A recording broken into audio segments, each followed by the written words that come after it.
राम कृष्ण की प्यारी गैया सारे जग की माता है।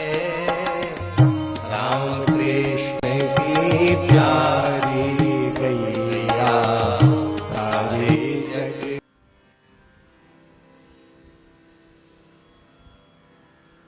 पद्म पुराण में लिखा है, हमारी वंश परंपरा बहुत दीर्घ काल तक इस धरती पर चलती रहे, ऐसी इच्छा हो तो व्यक्ति को वटवृक्ष लगाना चाहिए।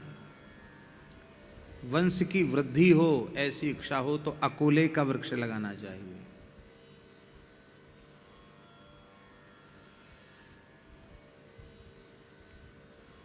बहुत अधिक धन हानि हो रही है, जहां देखो वहां व्यापार में घाटा हो रहा है, कोई काम धंधा नहीं लग रहा है,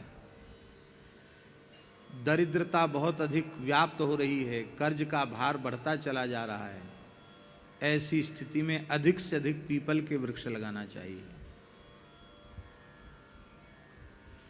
किसी सरोवर के किनारे, किसी पर्वत पर, किसी सरोवर के किनारे, कई ऐसे स्थान में जहां जल की सन्निधि हो, वहां पीपल, बट, गूलर और पाकर, इन वृक्षों को कोई लगावे तो 10,000 त्रिकाल संध्योपासन करने वाले, वेद पाठी, समिधाधान करने वाले ब्राह्मणों को नित्य जमाने का जो पुण्य है, वह पुण्य जब तक उन वृक्षों में फल आते रहते हैं, तब तक प्रतिदिन 10,000 ब्रह्मचारियों को जिमाने का पुण्य प्राप्त होता रहता है।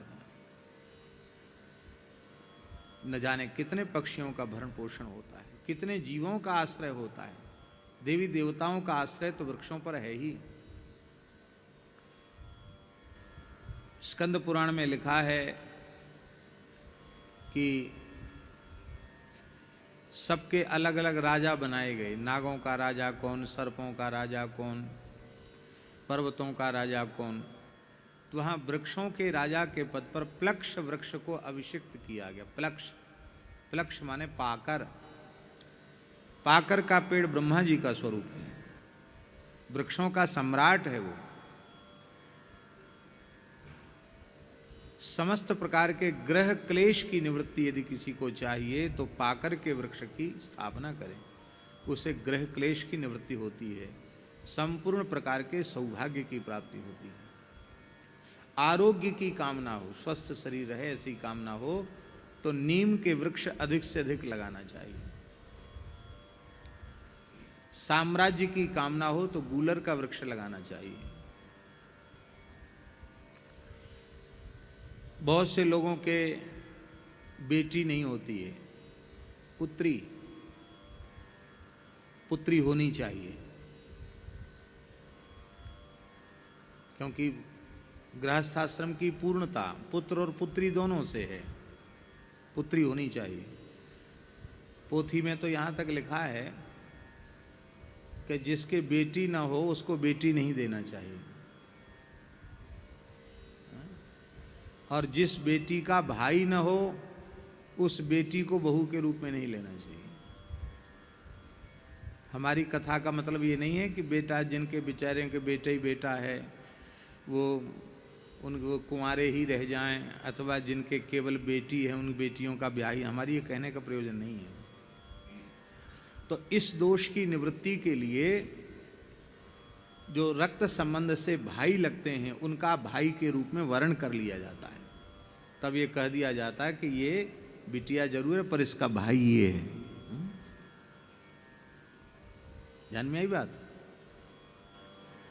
बेटी नहीं है तो परिवार में जो हमारी बेटी लगती हैं, ऐसी बच्ची को लेकर के उसका पोषण करके कहा जाता है कि ये तुम्हारी बहन है, अब ये तुम्हारी खास बहन है।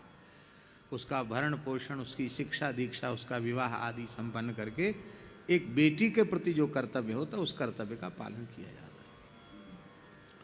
आरोग्य की प्राप्ति के लिए नीम का वृक्ष, और पुत्री की प्राप्ति हो इसके लिए जामुन का वृक्ष लगाना चाहिए। अच्छी सुंदर कुलून खूबसूरत बहू मिले, इसके लिए अनार का पौधा लगाना चाहिए, अंगूर की बेल लगानी चाहिए। पद्म पुराण में लिखा है, मन मन से कुछ नहीं बोल रहे, पोथी में जो लिखा सो बोल रहे हैं।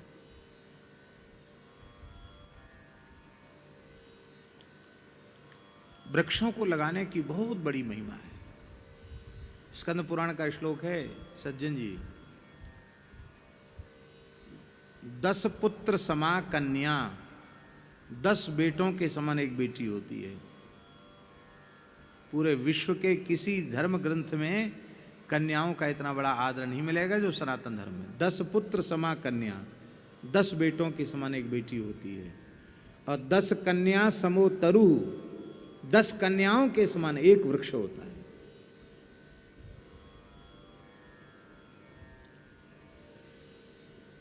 हम लोग तो सब न कोई कामना लौकिक है न कोई पारलौकिक कामना है, एक ही कामना है कि भगवान सबको अपना प्रेम प्रदान करें, सभी जीव भगवान की भक्ति प्राप्त करके धन्य हों, सब जीवों का कल्याण हो। और ये तभी होगा जब गोवंश सुखी होगा, समृद्ध होगा, गोवंश का संरक्षण भी होगा और संवर्धन भी होगा, तो ये सब हो जाएगा। सारी धरती हरी भरी हो जाएगी, सारी प्रकृति शुद्ध हो जाएगी, सारा पर्यावरण भी शुद्ध हो जाएगा। पर ये तभी होगा जब गोवंश सुखी होगा। राम कृष्ण की प्यारी गैया सारे जग की माता है।